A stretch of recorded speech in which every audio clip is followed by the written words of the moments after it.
Hello friends, welcome to Creative Medicine. In this lecture, we will learn about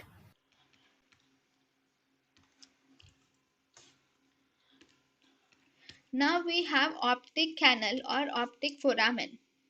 Okay, in the optic canal or optic foramen, actually the optic canal or optic foramen is formed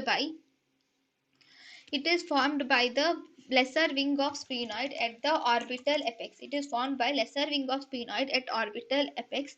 So the optic canal or optic foramen contains the optic nerve. It contains the ophthalmic artery.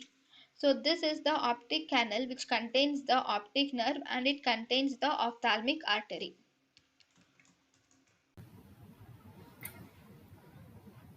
thank you and thank you for watching.